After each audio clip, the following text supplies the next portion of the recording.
What's up, everyone? It's time once again for a weekly watch list. What this video is basically me walking you through my zones levels for the upcoming week and talking about how I'm going to trade them. So let's get right into this. We're going to start off with ticker SPY. You can trade options or futures based off this zone, specifically ES futures or SPY options or SPX options. I know I say that a lot in my videos, but I don't want any new subscribers to be confused. So this is the current zone we're in at close, right? So ideally here, above this, I like longs or calls, right? We can wait for a break above, retest for a safer entry, but we do have some room above this level if we can break it. If not, as you can see, we formed some supply here. Could possibly reject it, but ideally we look for that break above, retest for the long entry. The closest bounce area I have that I'm interested in is down here. Actually, just let me click this where you can see the levels better. You can see them over here, the zones, top and bottom. But this is the bounce area I'm watching on SPY for a possible ES long entry. And yes, I have mainly switched over to day trading futures, specifically NQ and ES. But actually, just stick around to when I go through the futures levels. I have NQ and ES charted, and I'll talk about that a little more then. But anyways, this top level, we're quite a ways away, but we could very easily see it this week. If we break out of this, I think we could easily come up, take a possible reject here for a nice trade. But then once we break above it, same thing we talked about here, wait on that retest for a possible long entry. But as of right now, this is supply, and I will treat it as such until we break it. And this is based off the hourly time frame. That's my go-to when creating my day trading levels, if possible. Occasionally, I will glance at the 4-hour and the daily, but the hourly is my go-to. If there's any way possible to get my levels from it, I will. And the 5-minute is the time frame I watch the most when I'm looking for the trades to confirm.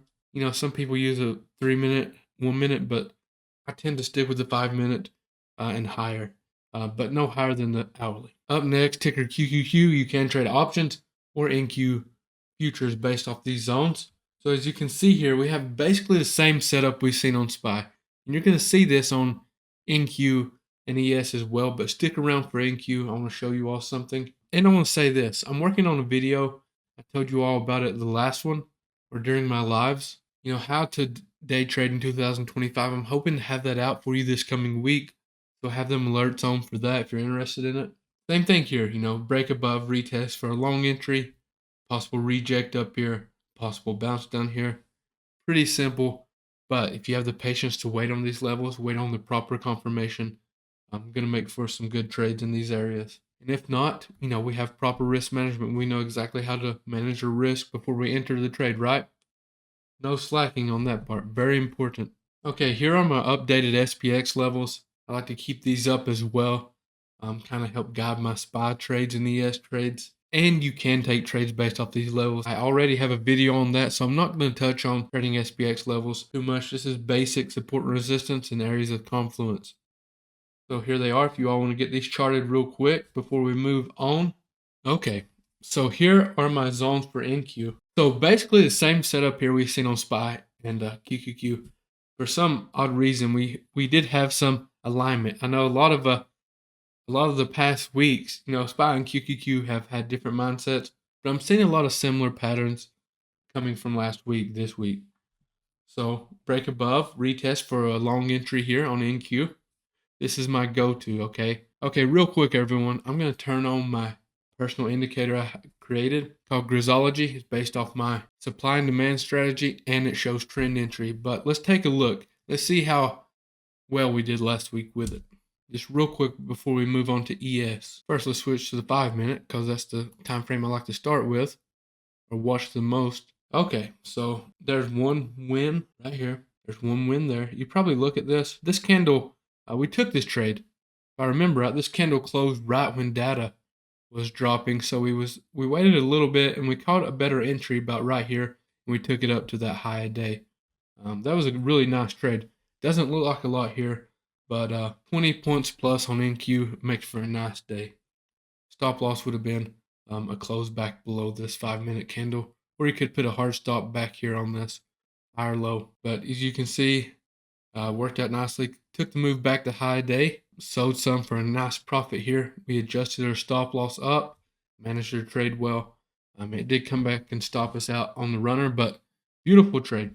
Now, this is the only one that I seen last week that would have been a possible losing trade, but I told everyone, all my Grizzology subscribers, this is not the type of candle I want to enter a short entry on. A green short entry candle typically doesn't work out. So that wasn't a trade I took, even though it would have been about an 18-point loss by the time we closed here. This was a massive end of day winner. The short confirmation here. You could have played this back down to that previous day, high and low. Grizzology charts these out for you as well.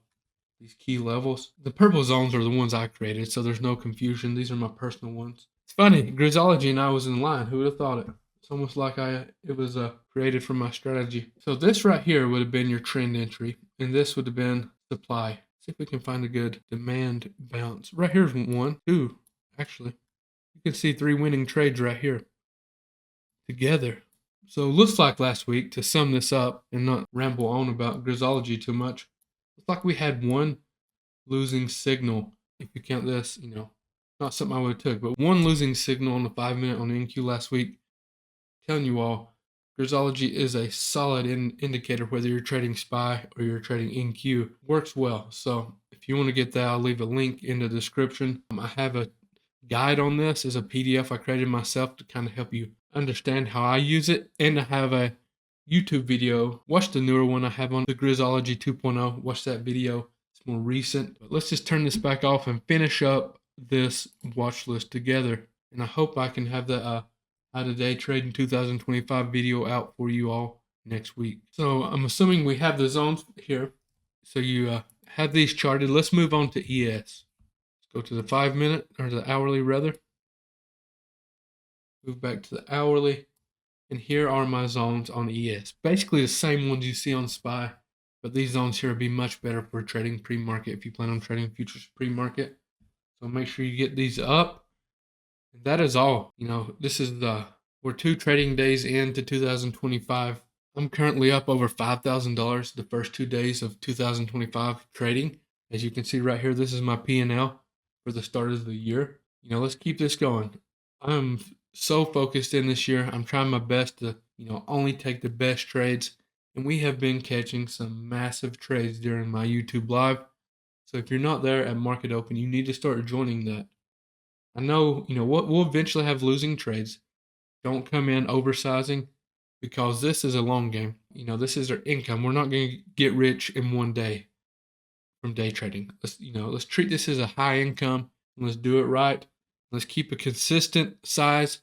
That way, when you're feeling overconfident, you come in, you're not oversizing. And, it just so happens the time you oversize is when, you take that loss. And it's going to knock out quite a bit of your wins, taking a loss with bigger size. So let's focus on being consistent. If you're not profitable yet, I want 25 to be your first profitable year. Okay, let's do this right and stay disciplined together. You don't need to watch 50 different people. Focus in.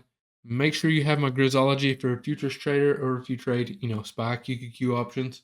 Be sure you have that up. That's a nice tool for arsenal.